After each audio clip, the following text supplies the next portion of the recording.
London সিটির প্রাণকেন্দ্রে অবস্থিত প্রবাসী বাংলাদেশিদের অমরসৃষ্টি ইস্ট লন্ডন মসজিদ, যা সমগ্র ইউরোপের মধ্যে বৃহত্তম মসজিদ। ইস্ট লন্ডনের হোয়াইট চ্যাপেল এবং ওল্ড গেটের মধ্যবর্তী লন্ডন বৌরো অফ টাওয়ার হ্যামলেটসে অবস্থিত মসজিদটি।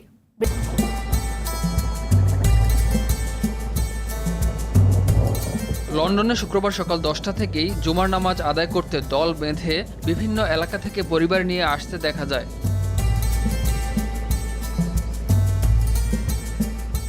আরবি, বাংলা ও ইংরেজি এই 3 ভাষায় কমিউনিটির সমসাময়িক সামাজিক বিষয়ের ওপর আলোকপাত করে জুমার খুতবা দেন মসজিদের বাংলাদেশি খতিব শায়খ আব্দুল কাইয়ুম। মসজিদটির রয়েছে অনেক দিনের পুরনো ইতিহাস।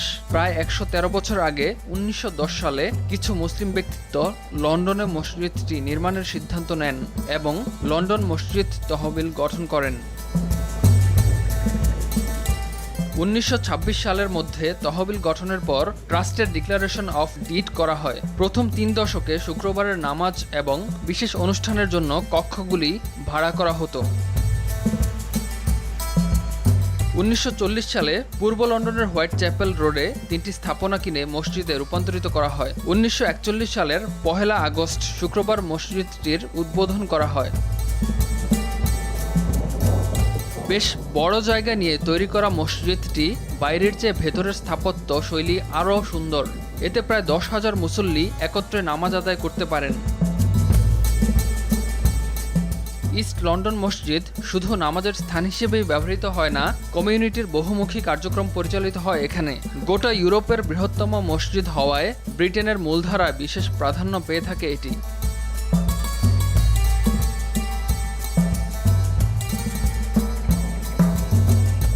1982 সালে 3তলা ভবনের মসজিদের কাজ শুরু হয়, যা শেষ হয় 1985 সালে। বিশাল এই মসজিদ কমপ্লেক্স তৈরিতে খরচ হয় প্রায় 22.3 বিলিয়ন পাউন্ড। মসজিদের 2টি অংশ, লন্ডন মুসলিম সেন্টার এবং মারিয়াম সেন্টার।